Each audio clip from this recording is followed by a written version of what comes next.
Bonjour tout le monde, ça me fait plaisir d'être ici aujourd'hui pour vous parler d'un sujet qui me tient à cœur, qui traite de l'obésité, de la prise en charge de l'obésité chez l'enfant et également chez l'adolescent. En fait, vous n'êtes pas sans savoir que la prévalence de l'obésité a plus que doublé au cours des dernières décennies.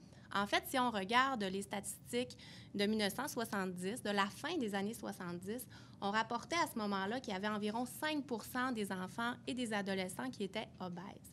Les dernières statistiques, alors qui remontent à 2013, rapportent maintenant que 13 des enfants et des adolescents souffrent d'obésité. Quand on ajoute à ça la prévalence du surpoids, en fait, on se rend compte que c'est maintenant plus d'un jeune sur 4 qui va souffrir de surpoids ou encore d'obésité. Alors, qu'est-ce qui est également inquiétant, c'est qu'on a aussi remarqué au cours des dernières décennies une augmentation fulgurante des cas d'obésité sévère, alors qu'avant, on n'en retrouvait presque pas chez les jeunes. On peut donc dire que l'obésité, c'est un problème majeur de santé publique et comme on l'a démontré tout à l'heure, l'obésité, c'est vraiment un problème qui est multifactoriel. Par contre, on sait que les principales causes de l'obésité, c'est une augmentation de la consommation d'énergie. Alors, on consomme plus d'aliments à densité énergétique élevée et en même temps, on remarque aussi une diminution du niveau d'activité physique chez les jeunes. Malheureusement, l'obésité, ce n'est pas seulement une question esthétique. En fait, on sait maintenant que l'obésité va être associée à plusieurs problèmes de santé majeurs qui pourront avoir des conséquences à long terme également. On sait que l'obésité est associée à l'hypertension, au diabète de type 2, à plusieurs types de dyslipidémie, mais également au syndrome métabolique. C'est vrai chez l'adulte, mais ça va être vrai également chez l'enfant et aussi chez l'adolescent. À cet effet, une vaste étude américaine a clairement démontré que plus l'indice de masse corporelle est élevé, eh bien, plus on a de chances d'avoir des facteurs de risque associés à la maladie cardiovasculaire, et ce, même en très bas âge. Par exemple, on rapporte qu'au moins 35 des jeunes qui ont un indice de masse corporelle supérieur au 95e percentile, alors qu'ils sont obèses, vont présenter déjà 2 facteurs de risque de la maladie cardiovasculaire.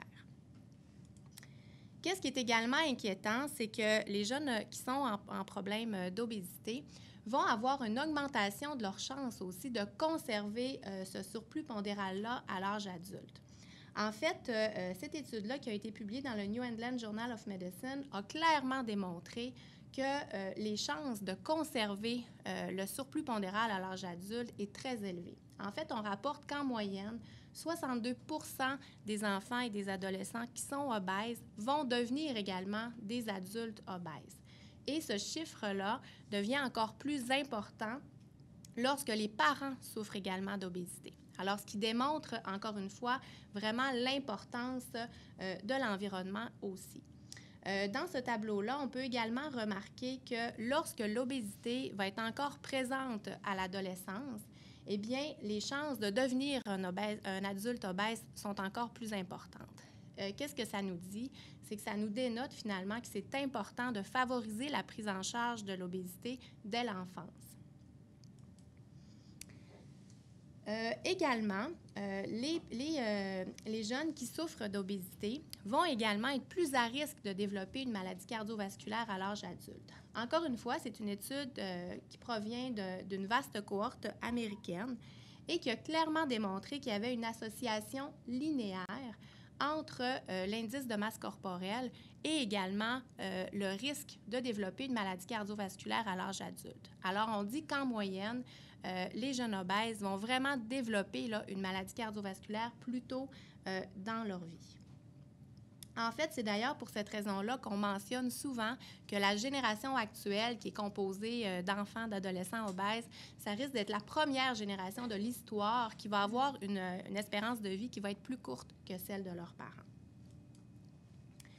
L'obésité n'aura pas seulement des conséquences sur la santé physique, mais également au niveau de la condition physique. En fait, c'est des données qui proviennent de l'étude Québec en forme qui ont clairement démontré qu'il y avait une corrélation négative entre l'indice de masse corporelle et la condition physique de nos jeunes, mais également au niveau des habiletés motrices. Alors, on sait clairement que le fait d'avoir de bonnes habiletés motrices, ça augmente les chances de devenir aussi des adultes actifs. Et en même temps, la période clé pour développer les habiletés motrices est quand même limitée. Alors, on sait qu'actuellement, les jeunes obèses vont avoir des habiletés motrices inférieures à leurs pairs et tout ça fait en sorte qu'ils risquent moins de devenir des adultes actifs par la suite. L'obésité va avoir également des conséquences importantes au niveau de la santé sociale. En fait, on sait que les jeunes obèses sont souvent stigmatisés et ils vont avoir de la difficulté finalement à se créer un réseau social. En fait, une étude réalisée dans les années 60 et qui a été répétée 40 ans plus tard, cette étude-là a été faite dans une école et on a demandé aux enfants quel type d'amis aimeriez-vous avoir? Et les enfants ont démontré qu'ils aimeraient mieux avoir un ami, par exemple, pas de bras ou encore un ami vraiment handicapé plutôt que d'avoir un ami obèse. Alors, ça démontre bien à quel point les jeunes vont avoir de la difficulté à se créer un réseau social. On sait également que la dépression, l'anxiété vont être beaucoup plus importantes dans ces populations-là.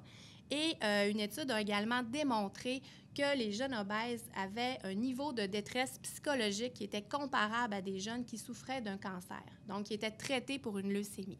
Alors, ça démontre bien à quel point le jeune peut avoir vraiment là, une détresse là, psychologique et tout ça, ça va également perdurer à l'âge adulte. Maintenant qu'on sait que l'obésité, oui, on sait c'est associé à plusieurs complications, comment on va faire maintenant pour favoriser la prise en charge de l'obésité? En fait, c'est excessivement complexe. Pour prévenir l'obésité, pour favoriser la prise en charge, il faut vraiment travailler sur l'environnement global. Les politiques actuelles vont se baser beaucoup sur ce qui a été fait par rapport à la lutte anti-tabac. Alors, on va regarder parce qu'on sait que ça a quand même été efficace. Par contre, pour l'instant, on n'est pas encore rendu à ce stade-là en ce qui concerne la prise en charge de l'obésité. Globalement, on peut travailler à deux niveaux quand on favorise la prévention de l'obésité. On peut travailler en prévention primaire où est-ce qu'on va développer finalement des programmes dans l'environnement du jeune, comme par exemple à l'école. Ou encore en prévention secondaire, où est-ce qu'on va travailler avec le jeune qui est à risque de développer l'obésité ou encore qui a commencé finalement à présenter un problème. En ce qui concerne maintenant la prévention secondaire, en fait, c'est clairement démontré que pour favoriser la prise en charge de l'obésité chez le jeune, c'est important d'avoir une équipe qui est inter ou encore multidisciplinaire. Alors, on va parler vraiment d'une équipe complète où est-ce que le jeune va être vraiment au centre de la problématique. Alors, on va parler vraiment d'une interdisciplinarité entre le médecin, la nutritionniste, kinésiologue, infirmière, psychologue. On peut même ajouter également à ça le travailleur social. Lorsqu'on travaille avec des jeunes obèses, nos objectifs, ce n'est pas nécessairement de mettre l'accent sur la perte de poids, parce qu'on ne veut pas non plus apporter des comportements qui vont être plutôt situés à l'inverse là, de la prise de poids. Alors, ce qu'on veut, c'est vraiment améliorer la santé et le bien-être et on veut surtout amener le jeune à manger mieux et à faire aussi plus d'activité physique dans son quotidien. Et on va travailler vraiment sur la globalité de l'enfant et aussi de l'adolescent.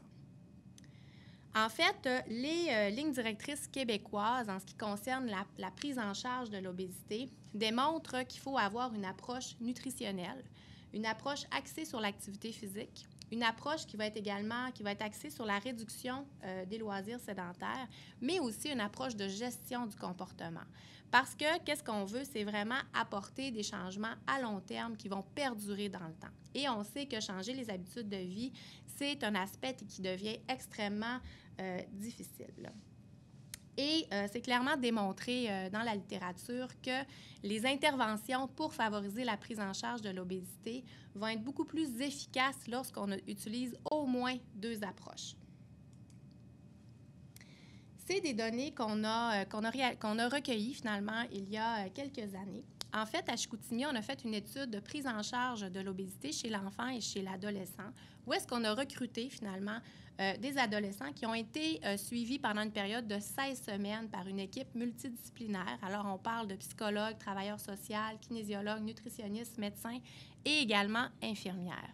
Ces jeunes-là devaient venir finalement s'entraîner 3 fois par semaine. C'était des entraînements de groupe. Ils s'entraînaient avec leur père. Et les entraînements étaient aussi supervisés par des kinésiologues. Alors, qu'est-ce qu'on a remarqué?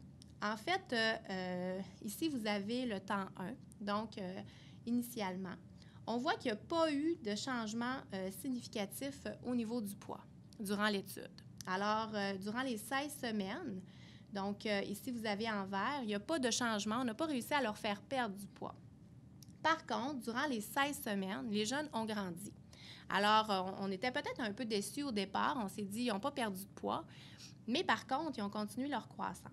Alors, en fait, on a atteint un des objectifs parce que souvent, les jeunes qui sont obèses, on va voir vraiment l'IMC toujours progresser sur la courbe de croissance. Nous, pendant 4 mois, on a réussi à stabiliser l'IMC et même à stabiliser la prise de poids, c'est-à-dire. Et même, lorsqu'on calcule l'indice de masse corporelle de ces jeunes-là, on voit qu'en une période de 16 semaines seulement, on a réussi à diminuer de 1 unité l'indice de masse corporelle de nos jeunes. Même chose aussi pour la circonférence de taille, qui est un marqueur important associé aux complications métaboliques. On voit que durant 16 semaines, nos jeunes ont diminué leur circonférence de taille de 2 cm. Cependant, après les 16 semaines, on a laissé les jeunes aller, entre guillemets, dans la nature et on les a réévalués 4 mois et 8 mois plus tard. Qu'est-ce qu'on a observé malheureusement? C'est que 4 mois seulement après la fin de l'intervention, bien, les jeunes ont repris le poids perdu et l'indice de masse corporelle était revenu finalement aux valeurs initiales. Et c'était également la même chose pour la circonférence de taille, malheureusement. Ce tableau-ci illustre maintenant le profil cardio-métabolique de nos jeunes. Et ici, en vert, qu'est-ce qu'on voit? C'est le changement observé finalement à l'intérieur de 16 semaines en ce qui concerne le cholestérol HDL, le rapport cholestérol total sur cholestérol HDL et également les triglycérides. Alors, c'est sûr qu'on s'attendait un peu à avoir eu un impact aussi positif sur leur facteur de risque. Eh bien, on se rend compte qu'en 16 semaines, on a amélioré leur facteur de risque. Cependant, comme c'est le cas pour la circonférence de taille pour l'IMC, le profil métabolique était revenu finalement aux valeurs initiales seulement 4 mois après la fin de l'intervention, malheureusement. On a également regardé le nombre de facteurs de risque qui étaient présents chez nos adolescents et on voit qu'à l'intérieur de 16 semaines, on a diminué aussi le nombre de jeunes qui présentaient au moins 2 facteurs de risque de la maladie cardiovasculaire. Alors, on peut dire que oui, on a eu une intervention qui a été efficace, mais qui a été efficace pendant 16 semaines parce qu'après, les jeunes, finalement, ont repris probablement leurs anciennes habitudes et ont repris du poids. En fait, après ça, on s'est questionné à savoir comment maintenant on peut améliorer nos interventions, comment est-ce qu'on peut améliorer la prise en charge. On s'est rendu compte que à l'intérieur du projet, les parents n'étaient pas impliqués, ils étaient impliqués, mais auraient pu l'être plus, par contre. Alors, on sait que les parents vont jouer un rôle hyper important dans l'acquisition de saines habitudes de vie, comme par exemple une alimentation équilibrée, mais aussi un mode de vie physiquement actif. Et dans la littérature, c'est démontré que les interventions sont même souvent plus efficaces lorsqu'ils vont s'adresser uniquement aux parents plutôt qu'à l'enfant et également aux parents. Alors, c'est de ça que découlé finalement le projet Famille. Je fais juste une petite parenthèse sur ce projet. En fait, c'est un projet qui est subventionné par Diabète Québec qui a lieu en ce moment à Chicoutimi.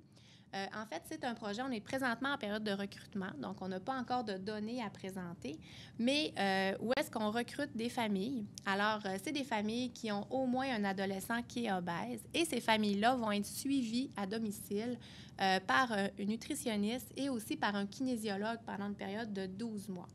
Et également, durant ce projet-là, on va également amener le jeune à être autonome dans la gestion de sa santé. Alors, on espère justement qu'avec ce type de projet-là, on va être en mesure d'apporter des changements à plus long terme, finalement, au niveau des habitudes de vie du jeune. Alors, je passe vite là-dessus. Donc, j'aimerais vous remercier pour l'invitation. Puis, n'hésitez pas si vous avez des questions. Merci.